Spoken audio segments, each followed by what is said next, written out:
కన్యా రాశి వాళ్ళకి జూలై మాసంలో అద్భుతమైనటువంటి గ్రహ సంచారం కనబడుతోంది. మేజర్గా రవి బలము అనేటువంటిది బాగుండడం వల్ల, ఆయన 10th and 11th హౌసెస్లో సంచారం చేయడం వల్ల ఖచ్చితంగా అనుకున్న పనులన్నీ కూడా అనుకున్న సమయానికి పూర్తయ్యే అవకాశాలు ఎక్కువగా కనబడుతున్నాయి అని చెప్పొచ్చు. చంద్రబలం కూడా బాగా యోగిస్తోంది. దీనితో పాటుగా మనం చూస్తే కుజుడి యొక్క బలం అంతగా యోగించడం లేదు.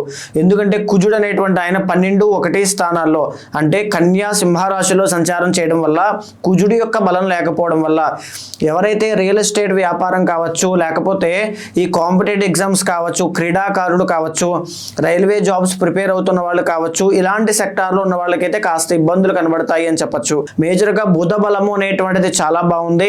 బుధుడు ఎప్పుడైతే అనుగ్రహిస్తున్నాడో బంధుమిత్ర పరివారములతో వినోద కార్యక్రమాలకు వెళ్ళేటువంటి అవకాశాలు ఎక్కువగా కనబడుతున్నాయి. మంచి విద్యాయోగం కనబడుతోంది ఎక్స్ట్రాడినరీగా.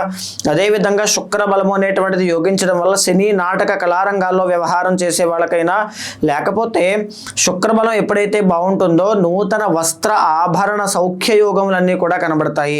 సో ఈ విధంగా ఈ యొక్క కన్యా రాశి వాళ్ళకి మెరుగైనటువంటి పరిస్థితులు కనబడుతూ ఉన్నాయి. ఒక్క ఇబ్బంది ఏమిటి అంటే 7వ స్థానంలో శనైశ్వర సంచారం నడుస్తోంది.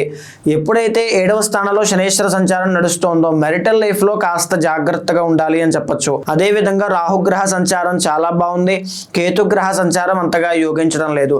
రాహు ఎప్పుడైతే 6వ స్థానంలో యోగిస్తూ ఉన్నారో మేజర్గా ఉన్నటువంటి దీర్ఘకాలిక ఆరోగ్య సమస్యలు తగ్గడం కానీ, విదేశాల్లో ఎవరైతే వ్యవహారం చేస్తూ విద్యాపరంగా కావచ్చు, లేకపోతే ఉద్యోగ పరంగా కావచ్చు రాణించాలనుకుంటున్నారో వాళ్ళందరికీ కూడా అద్భుతమైన ఫలితాలు కనబడుతున్నాయని చెప్పొచ్చు. మరిన్ని శుభ ఫలితాలు కన్యా రాశి వాళ్ళకి కలగాలి అనుకుంటే ప్రతి నిత్యము కూడా, అంటే గురుబలం అంతగా లేదు కాబట్టి స్ఫటిక శివలింగానికి అభిషేకం చేయడం మీ లైఫ్ లాంగ్ రెమెడీగా పెట్టుకోండి. అద్భుతమైన ఫలితాలు కనబడతాయి.